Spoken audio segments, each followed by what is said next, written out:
Welcome to another video by Flat Earth Trads. Please subscribe, like and share it. The Bible absolutely teaches a flat earth, and this is verified many times over. First, by the texts themselves. Secondly, by the writings of great Catholic men of history such as Cosmas of Indiocorplustes, many saints including St. Augustine, much of them verified by historians like Andrew Dixon White, who actually disagreed with flat geocentric assessment of the Church, but references many saints and popes and others who affirm the Catholic Church did indeed hold to the flat geocentric earth. See his book, A History of the Warfare of Science with Theology in Christendom, and read it for free online. As for number 3, the scientific data, not one shred of evidence, points to spherical earth. Unbiased, scientific evidence either proves flat earth or supports it, as this rebuttal in its entirety will show. Son Janus laughably suggests that bad Bible translations and liberal exegesis is responsible for flat earthers believing in a literal dome over the earth, and then blames flat earthers for supporting the Big Bang. Son Janus says, since, from the human perspective, the heavens appear as a dome above the flat earth, even as it appears to us today as we look to the heavens when standing on earth, the New American Bible translators slant their translation to depict that primitive picture. In turn, this slanted translation allows these modern scholars to disregard the literal teachings of Genesis 1 and make the text appear as fanciful and unscientific ruminations of ancient peoples who were unversed in the real science of how the universe came into being. And here's the rub.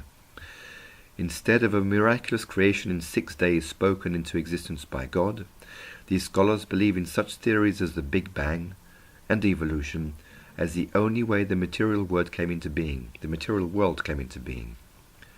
They have the same disregard for divine miraculous intrusion for all other narratives in Genesis. For example, the great flood of Noah's day, the Exodus from Egypt, and others. Since Genesis 1 teaches, for example, that the earth was created before the sun, moon and stars. Oh dear, where does one start? Firstly, the literal translation of Scripture always demonstrates a flat earth in any translation, and contradicts Scripture if one tries to fit a spherical earth with the texts. Next, I don't use the New American Bible. I use the Douay Rheims of 1610, so I'm not subject to the whitewashed Son Janus attempts to paint us with. Nor do I stoop to pick up any exegesis from modern scholars as Son Janus suggests. In fact, in this critique I'll bypass all pagan garbage proofs and only use Scripture and Catholic references. Worse than his ridiculous notion about the dome, Son Janus twists the truth so badly that he winds up inferring that the Big Bang paradigm is the fault of flat earthers. To make flat earthers feel really stupid, he finishes with this. They have been deceived by the Wellhausen scholars and have become the very unsophisticated and clueless Bible thumpers that the scholars wish to portray them as. Unsophisticated, clueless Bible thumpers make the text appear as fanciful and unscientific ruminations of ancient peoples who are unversed in the real science of how the universe came into being. These quotes say a lot.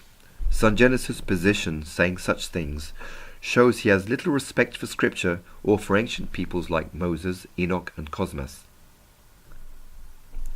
Perhaps Son Janus hasn't come to the realization that not all flat earthers read the New American Bible. Most flat earthers who speak of Earth's dome do not even refer to Scripture because they aren't even Christian. Of those who are Christian, most read the King James. Only Catholics read the New American Bible, and as a group, they don't believe the earth is flat. So maybe a couple of 100 people are supposed to be responsible for the idea of the dome? This premise is so crippled, I can't even make it out the door before falling down. Had Son Janus grasped at any other straw man, he might have made some kind of case. But that New American Bible and a handful of scholars are at fault for thinking the earth is covered by a dome. Please. This is downright embarrassing for Son Janus. After reading the entire 39 pages of this article, there's no mistake. Son Janus's entire approach to flat earth is utterly dishonest. But what is his motive for resorting to obfuscation and misinformation. Money, perhaps? Son Janus has written several books and produced a movie showing the modern geocentric model with the spherical Earth. To admit a mistake now would seriously cut off the bulk of his revenue, but even worse, he'd look pretty bad.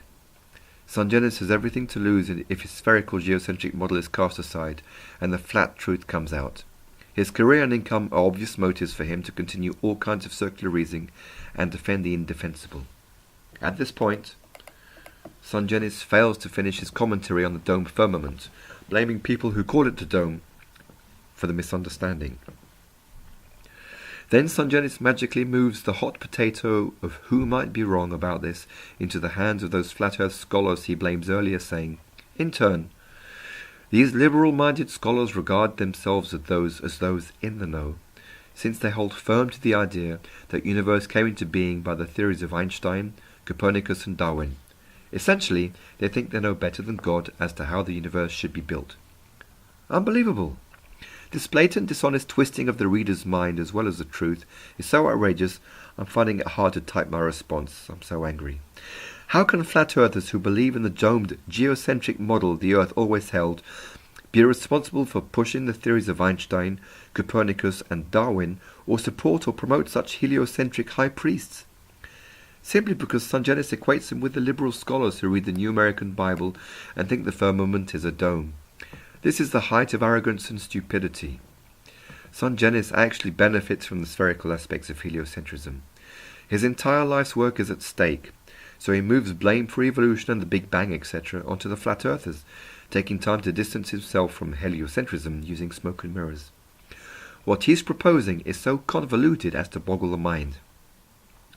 Son Janus is implying that flat earthers, who are all literal creationists, Christians and Catholics, are responsible for the Big Bang and heliocentrism, as well as promoting the silly tales of the unversed ancients. In order to explain the firmament, what he refers to as outer and inner, guess where Mr. Son Janus takes us next? Ah yes, of course, back to heliocentric authorities and theories.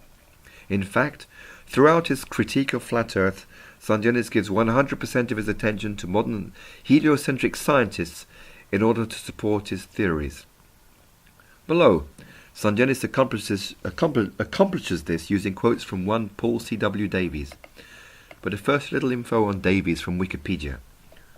Wikipedia says Davies' research interests are in the field of cosmology, quantum field theory, and astrobiology.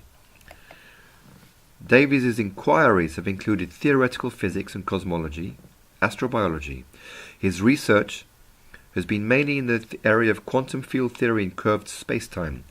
His notable contributions are the so-called Fulling-Davies-Unruh effect, according to which an observer accelerating through empty space will perceive a bath of thermal radiation, and the Bunch-Davies vacuum state, often used as the basis for explaining the fluctuations in the cosmic background radiation left over from the Big Bang.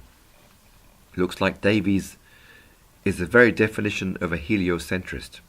As Son Janus points the finger at the flat earthers for Big Bang heliocentrism, this pathetic spherical Earth emperor is parading around naked.